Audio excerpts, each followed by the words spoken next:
This week on the Honor Roll podcast, we'll be talking to honors alumni Rahul Jain and Parker Olive and taking a deep dive into the 7-year med BSMD program here at USF. All that and more coming up next.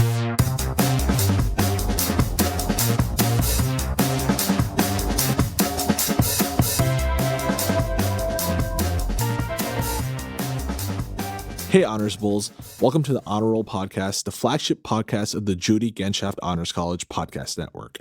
I'm your host Aakash Vijeesh, a fourth-year student studying biomedical sciences here at the University of South Florida and a member of the Honors College. Today, I'm back guest hosting solo right before I graduate later today, but as always, we'd like to start the podcast off with one big question. So this week, my question is, what is the hardest exam that you have ever taken? For me, the hardest exam I ever took was the MCAT. The preparation, the pressure, and stakes, it's a lot.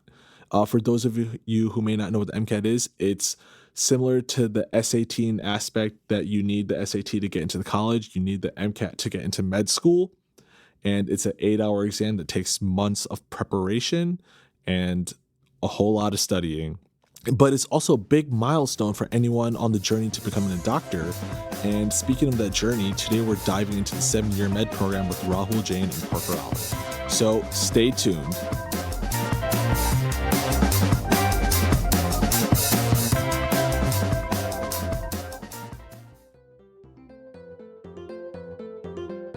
My name is Lindy Davidson. I am the Associate Dean for Academic Affairs in the Judy Genshaft Honors College on the Tampa campus. It's impossible for me to pick one honors experience that's my favorite, but I will say one of my very favorite things is taking students on study abroad. When we step off the airplane in the Dominican Republic and hear the merengue music as we're going down the escalator, I can see students realize that they are in another culture, another place, and that they're going to have all these new experiences. And every time I've ever taken students to another country, the opportunity is just palpable. I love being there alongside students as they make those discoveries. It's one of my very favorite parts of my job. Hey guys, I'm here in the studio with Parker Olive and Rahul Jain. Would you guys like to get the chance to introduce yourselves? Yeah, hi everyone. My name is Rahul Jain. I am currently a first-year medical student. I did the USF's 7-year program, so I've been in undergrad in USF for 3 years, and now this is my first year of med school. I'm originally from Cleveland, Ohio. And I'm Parker Olive. I'm also a first-year medical student at USF Morsani College of Medicine. I'm from Chicago, and then actually came to USF for the 7-year program and it's worked out ever since, so I'm glad I chose it. Can one of you guys tell me what is the traditional pre-medical path in undergrad? What are the requirements that you need to get into med school and some of the things that you should be doing? Yeah, I mean, you're going to be taking a lot of science courses throughout undergrad. I think that's going to be the biggest thing that kind of distinguishes it from any other path. And then you have to take the MCAT, which is probably the biggest hurdle for most pre-meds. Really big test, not too fun. And yeah, I don't know if there's too much. Rahul, you want to? Yeah. Like Parker said, he kind of laid out the very foundational part of being a pre-med.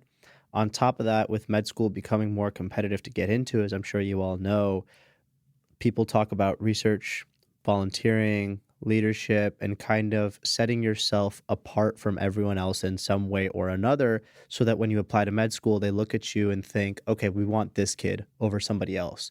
And that can sometimes be a little daunting, especially for kids still in high school or people who are freshmen and sophomores in college. The best way I found to navigate that would, honestly, as cliche as it sounds, find something you like to do, and then you will find a way to structure that into some kind of leadership or research or overall positive activity and experience that you can talk about both in your essays and your interview. A big thing that I learned kind of coming out of the pre-med and now in med school journey is that any kind of admissions committee is looking for a story. They're looking to see what you did in your 4 years and why. They're looking to understand what kind of person you are through what you've done. And so that's something that I would encourage people who are starting the pre-med journey to kind of think about. All right. Yeah, no, thank you so much for that. But then what makes the 7-year med program different or special? Yeah, so it is a little accelerated. You're going to finish your undergrad in 3 years. And I think the biggest distinguisher between the 7 year and a traditional, pre-med route is you're going to take the MCAT pretty early. You're going to take that in the summer between your second and third year, which is well before most places take it. Right, kind of to add on to what Parker said, another part of the 7-year program that's very different is you have a very clear end goal, and a lot of the ambiguity and uncertainty about where you'll end up, when you might end up there, kind of gets resolved. It's for students who know coming out of high school that they want to go to med school, they want to be a doctor. And so for those people, it's an excellent choice because you come into this school, which without the 7-year program is already a very strong school to be a pre-med. We have tons of opportunities and a very, very strong health program. And so it's kind of like an extra boost that's available depending on the performance of your first 2 years. So thank you guys for telling us about a bit about the 7-year program, but just jumping back to the pre-medical story, what made you guys pursue this path? Yeah, sure. I can take a stab at it. It's kind of the $1 million question that any pre-med gets. I mean, whether it be from friends, family, admissions counselors, anybody, they're like, okay, why do you want to be a doctor? You know, you're going to be in school for forever. You're going to be paying a lot of tuition. Why do you want to do it? Growing up, I have 2 doctors for parents, and as much as I want to say that that was the reason, they wanted me to do something other than medicine. My dad really pushed me to look into like computer science or law or anything else other than medicine because he knows that it's a long path. But day in and day out in high school, I didn't really find as much fulfillment or interest in anything else. And it's really down to the core of being able to help people and combine science and empathy and kind of put it all in a package and see people getting better every day and the responsibility and the satisfaction that gives you. Yeah, mine actually started in 4th grade. I had a job fair and I had to choose something, and I chose a cardiac surgeon, ironically. And it started off as kind of like just whatever, it's 4th grade. What could I know? And then it just grew from there. I have no medicine in my family, so it was new. And yeah, this is actually, it's important because it's going to be your personal statement, is writing about why you want to go into medicine. So anybody listening to this, definitely start kind of honing down why, and you want to distinguish yourself, but also we all kind of have the same end goal, just wanting to help people. It is a noble profession, I think, and you're putting in a lot of work. So you really have to have that drive and just, you want to put good into the world. I think that's what draws me to it, is it's kind of the best blend, and being able to help people day in and day out is something that I don't think really many other professions have, especially being able to kind of lead the charge, because there's a lot of really incredible healthcare professions, but going for that doctor of medicine title is noble, and I think it's great. Yeah, I could not agree more. But why were you drawn to USF, or more specifically, the 7-year medical program? Yeah, I can go ahead and answer that. So starting in high school and about midway through high school, I kind of solidified my desire to pursue a career in medicine. And like I mentioned before, it's a very, very long process. There's a lot of uncertainty. And with physician burnout and student burnout rampantly on the rise due to several factors, I kind of fell into, I found out about the idea of BSMD programs in general. So I kind of cast a wide net when I was applying for college, and USF popped up in that list. And USF offers a couple really, really good benefits that made me want to choose it over other schools, namely like the accelerated nature of the program. Doing it in 7 years versus 8 or 9 or 10, if you take gap years, allows you to finish your medical education a little bit early and then maybe devote more time to something like a fellowship or a research year in medical school to match into some of those more competitive specialties. On top of that, USF's really, really quickly growing. I know the med school has jumped from like rank 80 or close to 100 up to the top 50, and it's rising really, really quickly. We have excellent leadership, and Dean Lockwood's been doing a great job in promoting USF and putting it on the map. And now USF's also part of the AAU. And so it's really rapidly growing. I'm also from Cleveland, like I mentioned, and I wanted to kind of try something new. I've loved Tampa all 3 years I've been here. It's definitely a nice change. And overall, no regrets in this decision. I think USF's done an excellent job to prepare me. I feel capable handling my classes, and I feel confident that it's going to go great in the future. I don't know if you want to add anything, Parker. Yeah, So in high school, I guess I was an okay enough student. I wasn't like a superstar or anything. I just barely met the benchmarks for this program actually. And a lot of 7-year programs, or just the BSMD programs that you'll see in general, have like the pre-admission. So like you do the work in high school, you apply, and then if you get in, you're kind of guaranteed. But all the work is done in high school. Whereas USF's a little different. You do the work in college, which I liked because it gave me the chance to prove myself. And once I got here was the motivation I needed to kind of keep going. And so, yeah, you look at the medical school, like Rahul said, I don't want to say it used to be not great, but compared to especially other med schools in Florida, which has a ton of good med schools, it wasn't necessarily the cream of the crop. And in the past couple of years, especially, it's grown so much. It's like something that I think I'm proud to be like a Morsani, med student. And so the medical school is just so great now. And I think in high school, I just wanted to get into a medical school. I wasn't really caring where I went. But I think if you're looking into these BSMD programs, definitely take into consideration how good the medical school is, because it's going to determine your career, like what specialty you match into and whatnot. So put a little more merit into that than I did. And USF, I think, is a great choice with how much it's gotten, or how much better it's gotten. And the new building is downtown. And downtown Tampa, there's always something to do. I love it. It's a beautiful place. Yeah, it's right on the tip of Water Street. It's amazing. We just had a holiday promenade last night on Water Street. Yeah, it looked awesome there. Yeah. It's so fun. All right, so you talked about doing the work in college in your undergrad. So what was your undergrad experience like? Like, what were some of the things that you did and some of the challenges you faced? I don't think our undergrad experience was that much different than a standard like pre-med undergrad. It's never going to be easy, but we take the same classes. Again, the only big difference is we take the MCAT a little earlier, but your classes prepare you for that. So I don't think, you can have a good life. Like, you can go out, you can have fun. Like, you have plenty of free time still.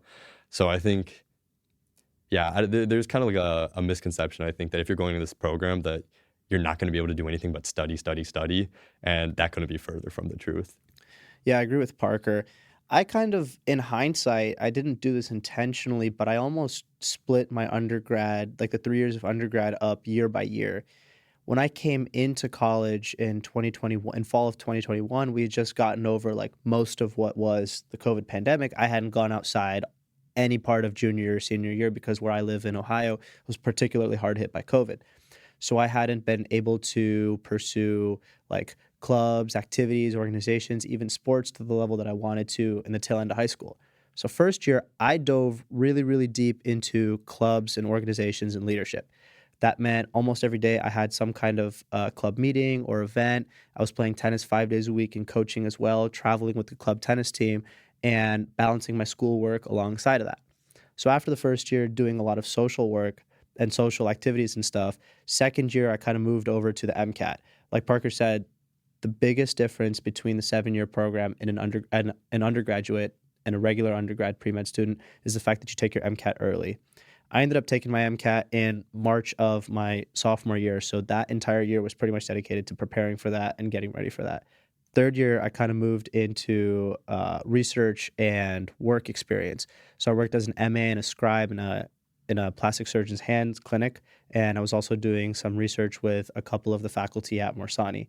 And so kind of dividing that 7-year, the 3 years of undergrad and that 7-year program up into like social activities and then MCAT and then research and work, I think made for a really, really successful undergrad for me because I feel like I grew as a person, as a student, and as a future physician. So, Rahul, I know you mentioned research. Could you tell me a bit about research at USF and some of the opportunities that we offer that you might not find anywhere else or would have difficulty finding anywhere else?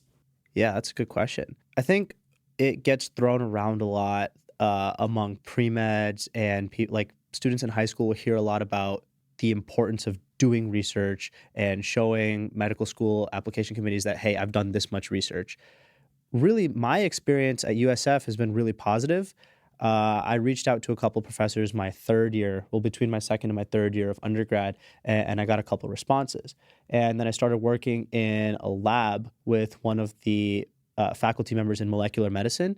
And working with him, I learned how to plan a research project, do the data collection, do all the statistical analysis, write the paper, publish the paper, really all of the steps in a research process that you can imagine. And at USF, there's so many different labs. There's so many different types of research you can do, whether you want to do bench research, clinical research, dry lab, computational, AI, psychology, sociology, addiction, pretty much anything you want. I will say you have to be bold and you have to be confident in going and getting it.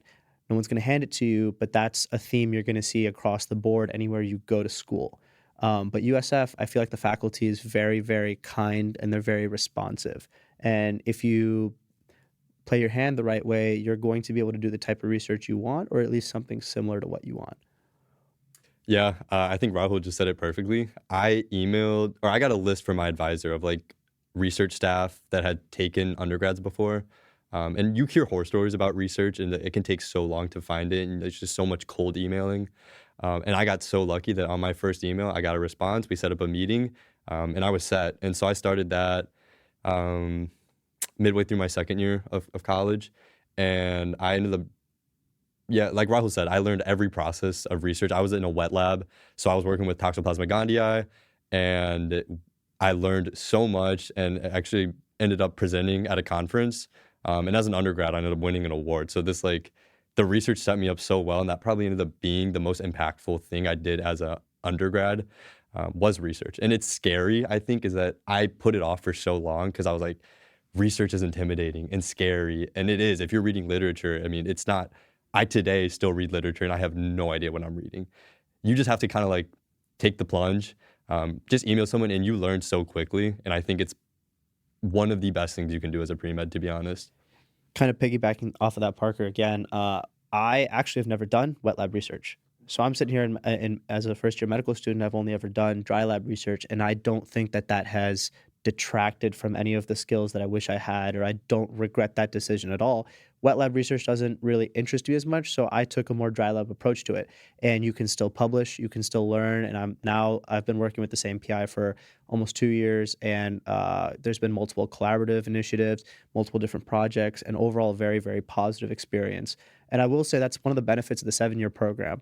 You know that you're likely going to be staying here for medical school. So in your first, second, or more likely third year of undergrad, you can reach out to the medical school faculty or reach out to other faculty at USF who are doing research in the fields in which you're interested and tell them, hey, I'm going to be a first-year medical student next year and I'll be here for a long time. Can I work in your lab? I would really like to do the research that your team is doing, and here's why I want to do it. They're a lot more likely to take you, and you're also a lot more likely to gain far more from doing that same experience for many years than kind of bouncing around, doing something here, doing something there. And so that's one of the kind of offsetting factors for being a younger student in the 7-year program in medical school, is that you have these connections that you've been fostering for 3 years already. So you can kind of set yourself up not to feel younger than everybody else. My name is Marco Nardiello. I am the Advancement Administrator for the Judy Genshaft Honors College. Award Spring is USF's scholarship portal. It is university-wide. All sorts of scholarships are on there. Go and apply right now. Do it. Go Bulls. You guys were technically an undergrad for 3 years. How was that jump from undergrad to med school? Did you face any difficulties with the new lifestyle that you have as a medical student, and how did you approach that? I don't think the jump is like super. It's not as intense as it seems. It is irrefutably like it's a big adjustment from undergrad. It's different. You kind of have more of a structured schedule. You're going in for lectures, 8 to noon in our case, and then we have labs after. We have doctoring and whatnot. And the material is harder because there's so much of it. But if you're doing well in undergrad, it's not like you're going to get to med school and you're going to fail out. Like, you will be okay. And I think that going into it, I'd kind of like almost been like scared by like current med students and been told that like once you get to med school, like you have no life. And I was just terrified all undergrad. And no, we're in med school. Like, we go out, we enjoy life. Like it's fun. Like, I enjoy it a ton. And I think it's a lot more fun learning this material that's a lot more related to medicine than maybe what you'll take in undergrad. Rahul? Yeah, I agree with Parker. I think he said it perfectly. It's harder because there's a lot more stuff to learn, but it's also a lot more interesting at the same time. And if you build the right habits in undergrad, learning how to balance school and like take care of yourself, but also have fun at the same time, there's no reason why you can't have fun in medical school. I mean, most of our friends, we go out and like we're doing a lot. We're working out, playing sports and everything. We had a pickleball tournament a couple weeks ago. Like there's always some kind of social event or something going on. And I would say like I feel like most of our class is pretty happy. I mean, every day we go into class and everyone's smiling, talking, laughing. It's not unattainable or unachievable by any means. I mean, I feel like Morsani is doing a phenomenal job so far in preparing us. I really like the way our classes are structured. It's kind of similar to undergrad where we have blocks. So we have 2 blocks per a traditional semester of school. And within each of those blocks, we have 3 exams and then a cumulative final at the end. And sometimes we'll have a cadaver practical. And I think that keeps us accountable, but also gives us a couple weekends a month where we can go and do what we want or travel and go home. I know I've visited home several times. I live in Cleveland, but I've been able to visit home a couple times. And I don't think that it's too bad. No, I agree with you. Yeah, our class is like, we got really lucky with our class, or like everybody's always happy. It's always a good time. Like even going in, you're learning this lecture. We could be learning about whatever. And it's just like, it's fun. You know, you're just engaging with people. And it makes learning the material a lot more enjoyable. But like Rahul said, everybody has time to go to the gym if they want to go to the gym. It's Tampa. It's downtown Tampa. There's always so much to do. And we do it. Like, you know, we're going out. We're going to events.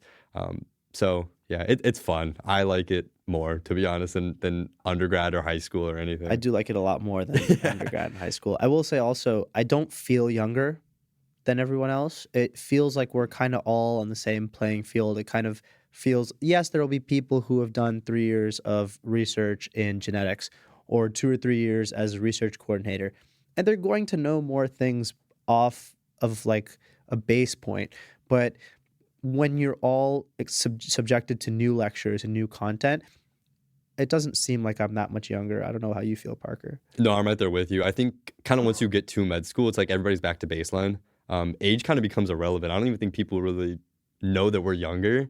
So I think it's nice. It's like a restart and everybody's on the same page. Even if someone did have like 4 years of like research, you know, in a lab, once you get to med school, and that's great for them, but it's not like if you don't have that, you're at a disadvantage, because once you start learning this new material, kind of what you did in the past isn't as relevant. So you're definitely not at a disadvantage coming in younger and maybe not with, you know, a ton of experience, be it, you know, in a lab or working. Right. And I'll add on top of that, some people might jump ahead to 3rd year and think about a lack or like having or not having any kind of interview experience, like interviewing patients, working as an MA or a scribe or doing any kind of EMR, EMT work in an ambulance.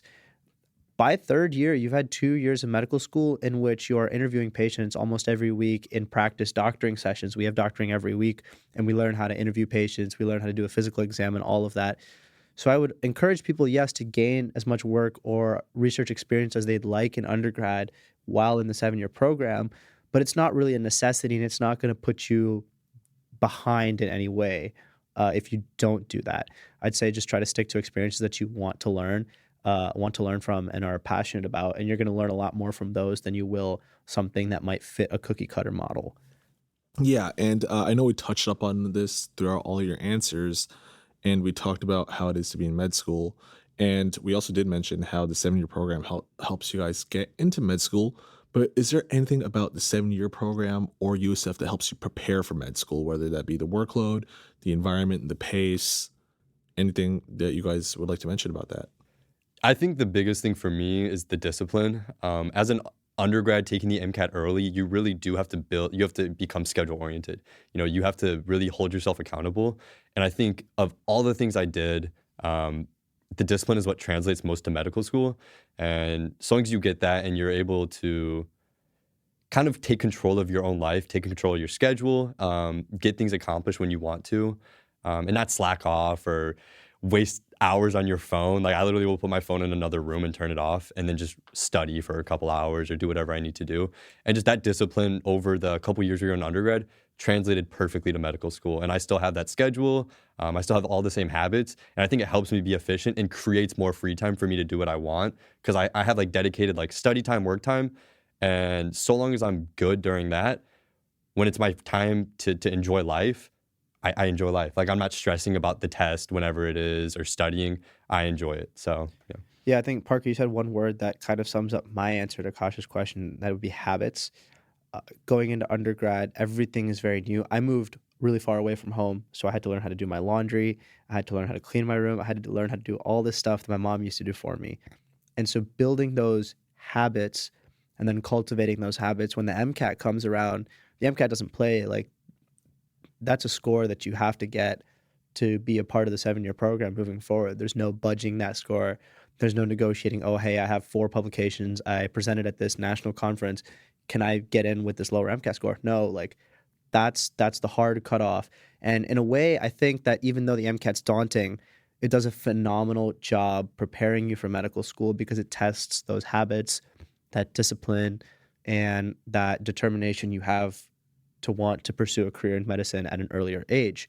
And so building a plan, sticking to the plan, and not negotiating with yourself, those are some of the habits and tendencies that will really help you in medical school. Like Parker said, now I have most of the same habits, honestly, and that allows me to get my work done when I need to get my work done, and then go out and have fun when I have the time to have fun. All right, yeah. So you guys both mentioned the MCAT, which is every pre-medical student's like biggest worry. What was some of the preparation required that you guys took to do it? And just like tell us about the MCAT, what it is, how you guys prepared for it. Yeah, the MCAT's a monster. I mean, that is basically what the second year of your undergrad part of USF's 7-year program is going to be. So the classes leading up to the MCAT do a great job giving you an intro. But the MCAT's not really like any exam you've taken before. You really have to prepare for it. I took a pretty standard approach. I didn't take any courses or prep or anything. I kind of created my own plan, talking to a couple of my seniors, and I took the prep for 3 months. I did in kind of chronological order. I went through the Kaplan books, and then I did questions from UWorld, and I was supplementing with Jack Weston, and then I kind of moved over to the AAMC, like really MCAT specific content. And after 90 days of studying, I took it in March, and then I got my score in April, and never really looked back at the MCAT because that was kind of the past at that point. But during MCAT season, it's really about sticking to your plan. You can't negotiate with yourself because every day you get behind is really going to affect you.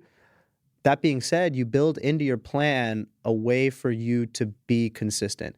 I think the 2 most important things during MCAT prep are going to be consistency and quality over quantity. If you're doing consistent work every week and sticking to your plan and doing it in such a way that you're actually absorbing the content and actually doing a good job of giving your full effort, there's no reason you can't be successful and get that MCAT score. And I just want to interject real quickly, and Parker could maybe answer this, but you guys did mention that you guys take the MCAT earlier than most students would in their pre-medical journey. Did that present any unique challenges? And if so, how did you guys handle it? I kind of integrated it into my normal studying schedule. Like Rahul said, the classes you're taking as an undergrad already give you, they lay the groundwork, right? And you do have to build upon it for sure, especially biochem. Pay attention in biochem because that is a huge part of the MCAT, and I did not, so I had to kind of relearn a lot. But I don't even know if most of my friends would have like necessarily known I was studying for the MCAT, because when you integrate it into your schedule, it kind of just becomes like a part of life. And I don't know if it's super different, but yeah, I took it early. I started preparing about 6 months ahead. I took mine in May, so I ended up. I took my first diagnostic in December. I think the biggest thing about the MCAT is I kept putting off taking like a practice one because it seemed so scary, and it's a long test. It's like 8 hours, 7.5. I don't know the exact timing. It's longer than any test you've taken before, and I kept putting it off because I was like intimidated. But once you take it once, you realize it's very doable. And then that kind of gave me the motivation to like study harder. So if I had any advice, it would be take a practice one early, just so you can realize the MCAT's not this like bad scary monster. It's hard, but it's very doable if you just, like Rahul said, are stick to your habits, and you kind of just you study as you should. You'll be fine. It's kind of interesting, Parker. You mentioned you kind of integrated it into your regular studying. I was the complete opposite. I guess that kind of shows there's so many different ways to go about MCAT prep. There's no one clear answer. I know people who have been successful doing it in completely opposite ways, and you just have to find a method that works for you. For me, I mean, Tuesdays and Thursdays, I had all of my classes back to back to back, and then Monday, Wednesday, Friday were my 3 days of like dedicated MCAT. And so I kind of went about it that way, and I would just go to the library or go where I'm going to study, and I would take the entirety of Monday, Wednesday, and Friday to prepare for that exam. So yeah, I guess it just goes to show there's so many different ways to do it.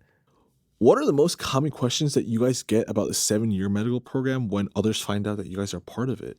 I think a common question is, how'd you prepare for the MCAT, which we kind of talked about already. Another really big question was, how does it feel to be a medical student? Is it harder? Do you feel younger? And I think me and Parker already touched on it, but if you build the right habits in undergrad, which I will say, talk to your seniors as much as you can. Your seniors are going to be your best resource. I know the best advice I got, like specific to the program, specific to my own circumstances and challenges within the program, were from BSMD students who were 2 or 3 years older than me, 1 to 3 years older than me. They've gone through the process. They know how you feel. They know some of the ways in which you can kind of solve your issues or get around hurdles. On top of that, again, building the right habits will pay dividends in the long run. I don't really know if I get a ton of questions regarding the 7-year, but I think one of the biggest things is work-life balance for sure, which we did touch on earlier, is that you can definitely have like a normal undergrad and still enjoy life and all of that. Yeah, I'm sure it's going to be hard to remember some of the questions you've been asked, but was there anything that you wish you knew going into the program that you didn't know before?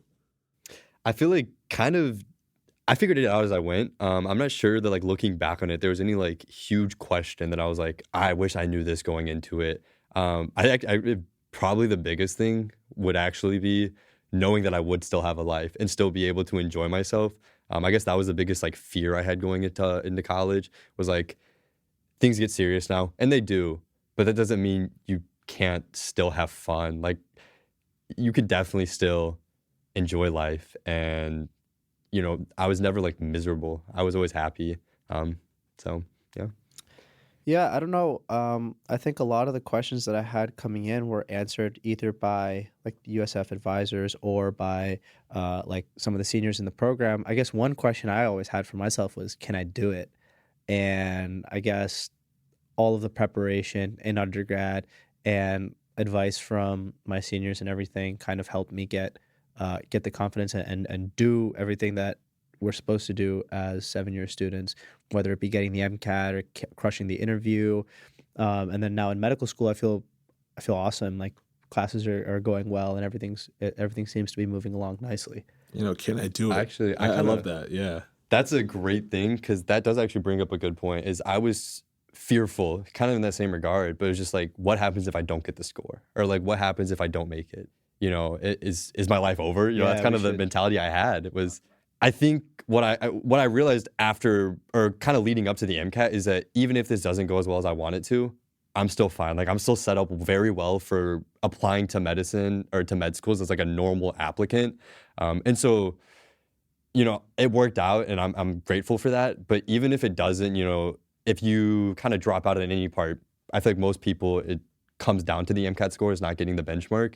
But you're still fine. You got all that experience, and you're still way, way ahead of the game. Yeah. So you're perfectly set up. That actually brings up a really good point. That's something my parents and my family asked me a lot is, okay, what if you don't get the score? That's a really big question, actually, that students will ask me too. What if you don't get the score? What happens? And the answer is pretty much nothing. I mean, yeah. A common fear of prospective 7-year students is, does USF have the name to back a traditional pre-med application? I would argue very strongly it does. I know that a lot of people might think that like the name of an Ivy League school or a highly competitive school, or even something like UF or UM might help you more than USF just by having that name on it when you're applying to med school. But I don't think that is necessarily true. USF has a plethora of resources. We have an extremely good medical school. We have an extremely robust research program. And on top of that, like, Greek life is good here. We have lots of clubs and organizations. And there's just a ton to do. And you, being a 7-year student, having taken the MCAT, having done everything that you were supposed to do, even if you don't get the score, you're still light years ahead of everyone else in your position as a 2nd-year student. And so that's going to set you up to have a really, really strong application come around your 3rd year. And your chances of getting into med school are pretty high. Yeah, I think especially if you're weighing options between, like, do I go to USF for the 7-year BSMD program, or do I go to, like you said, like an Ivy League or something?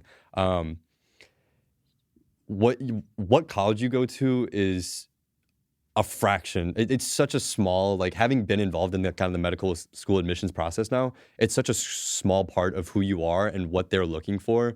The biggest part is, what did you do with the opportunities you had? Did you seek out opportunities and whatnot? And so if you go to any school and you do a lot, that's going to mean a lot more than someone that went to Harvard and did nothing. And weighing college options, I'm so glad I came here and did the program, because it paid dividends. And now I feel like I'm happy with where I'm at in life, and I don't regret it at all. So yeah, I have no regrets either. Yeah. I mean, I was choosing between, I guess I'll go ahead and say it, but I was choosing between the University of Pennsylvania and here, and given scholarships, given opportunities, given the ability to be a medical student after the 3rd year of undergrad, I have absolutely no regrets coming here to USF. Yeah, USF also does give good financial aid. It was Awesome. Shameless plug. even as an out-of-state student. Me too. I think when I came here, it was the #1 like college for out-of-state students, and it was very affordable. So that's that's something to consider, though. Like, as going from high school to college, I actually didn't consider tuition that much, and now once I got in, I was like, oh my gosh, like, I'm so glad I came here, because it's so much more affordable, especially compared to private universities. And you'll hear that when you get into med school. You're talking to your peers, and they're talking about student debt, and everyone unofficially, unspokenly kind of compares to see who compares student debt, and you realize USF set you up phenomenally to be successful once you're a physician, once you're resident and a physician in the future. Yeah, especially because in medical school, you're going to take, like, I don't know anybody getting a full ride to medical school. It's very, very rare. You're going to be taking on some student loans, and the interest rate actually goes up as a grad student, unfortunately. So being able to minimize loans as an undergrad will prepare you so much better as a grad student or a medical student, which I think I didn't consider at all weighing my options. But I really wish I did, and I happened to choose the right choice in terms of that. But definitely something to consider if you're between schools. All right, so I think we hit about every talking point that there is between starting pre-med to starting med school. And I'd like to thank you guys for coming out here today. I know it's a Friday. And do you guys have any ending remarks that you'd like to throw in? Yeah, just appreciate you having us. Had a good time talking about it. And I would say, talk to your seniors, do stuff you're passionate about. You're going to do great. Yeah, don't be scared to seek out opportunities and to plunge into waters that you have no idea what kind of awaits you. I think is my biggest thing. Don't be scared. All right, perfect. Thanks for having us. Thanks for having us. Thank you.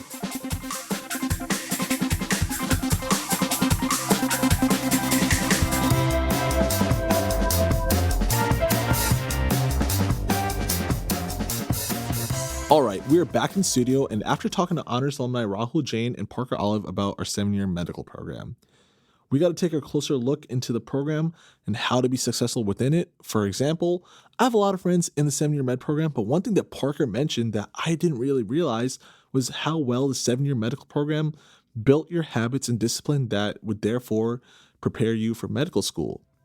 And with that said, don't forget to check the Honor Roll newsletter and our website, usf.edu/honors, for upcoming events, updates, and news.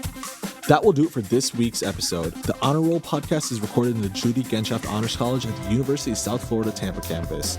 Production assistance is provided by honor student Sandra Napolitano. Thank you all so much for listening. Please do not forget to rate and review our podcast, as we very much appreciate your feedback.